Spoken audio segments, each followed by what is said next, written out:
And now there's this, the United States government urging its allies, Germany, Italy, Japan, all of them, please stop using China's Huawei technology because of cybersecurity risk. I want to bring in Michael Pillsbury, author of the 100-Year Marathon. Michael, you know, it's so funny because the South China Morning Post today put out a headline. Huawei says it's surprised by the report that the U.S. is pushing. Surprised? Everyone's been complaining about this for a couple of years, including, you know, folks like Senator Marco Rubio. They shouldn't be surprised. Well, as you know from your previous guest, David Stockman, there's two different views on China. You know, he's very similar to Steve Mnuchin, that there's no problem from China. We got to be friends. We have to avoid a trade war. And these people give a green light to Huawei. They can't understand the American government's objections, which began under President Obama, to Huawei because of its role in, frankly, in signals intelligence and espionage. So there's just two different views in Washington about what to do about China. I thought you had a wonderful, you brought that out very cleurly. Yeah, if you didn't have your espresso on, by the way, it's National Espresso Day, we certainly woke you up with that segment. Michael, I'm surprised you didn't slap him across both cheeks. You didn't see the other version of this show. We have two versions that run simultaneously. I see. Let me ask you, though. The big news of the day, though, is conciliatory. The four Chinese cabinet departments, just about 12 hours ago, they had a press briefing to sort of send President Xi off to meet President Trump. And they all four made statements. And one of the statements was, we're going to meet President Trump halfway. Another statement they made, this is Commerce, Finance, Central Bank of China, and the Foreign Ministry having a four-department press conference, Charles. Another one of the messages was, we've heard the Americans want to make a deal. So they're kind of echoing President Trump, saying he's heard they want to make a deal. So the prospects are good for some kind of agreement in principle.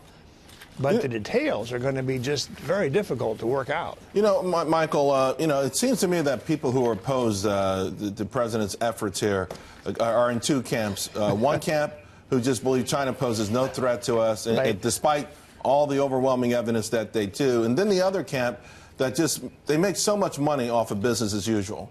The very powerful people, the very rich, and it's perhaps trillions of dollars that they get from so-called, you know, cheap supply side. They control media. They control a lot of things. So the administration is not just fighting China on this. They're fighting public opinion, which is always going to be stacked against them. I think that's right, Charles. And part of the problem of what you might call the Goldman Sachs faction, the Chinese believe them.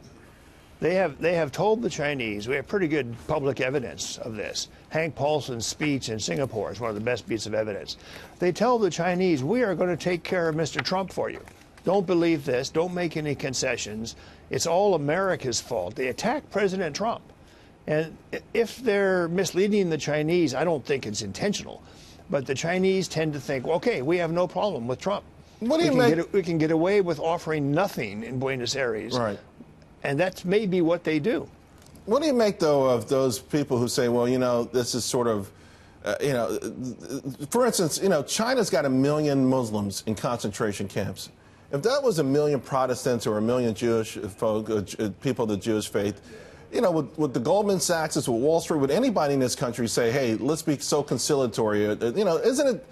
Why we look the other way on so many things here, but we want to sever relationships with Saudi Arabia over a horrific, ugly incident, but, you know, also understanding that we have very few allies in that part of the country. The inconsistencies is what bothers me a lot here. Yes. Well, and I think it should, Charles. As I tried to explain in 100-Year Marathon, we have had a policy of making exceptions for China because they helped us so much in the Cold War.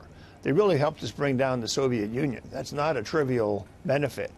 Then, as you mentioned, Goldman Sachs and others made millions, billions, and even trillions of dollars. So these are two big pluses in the Chinese column. What President Trump is doing, he's the first president to really blow the whistle and say, okay, this is unfair. I just want reciprocity. Right. But what's interesting to me, I think your two schools of thought are sort of correct. What's interesting to me is the pushback against President Trump from his own supporters. A lot of these major financial powers, billionaires, if you will, they're friends and donors to President Trump. Well, you know, Michael, I mean, how is he going to please his base? When it comes to lower regulations and lower taxes, but anything else that hurts the bottom line, the profit margins, they skip town pretty quickly. Hey, thank you very much. You're really the best guy out there to talk to about this, so I appreciate you taking the time. No, Charles, the best guy is you. I saw you putting down David Stockman. That was pretty good. All right.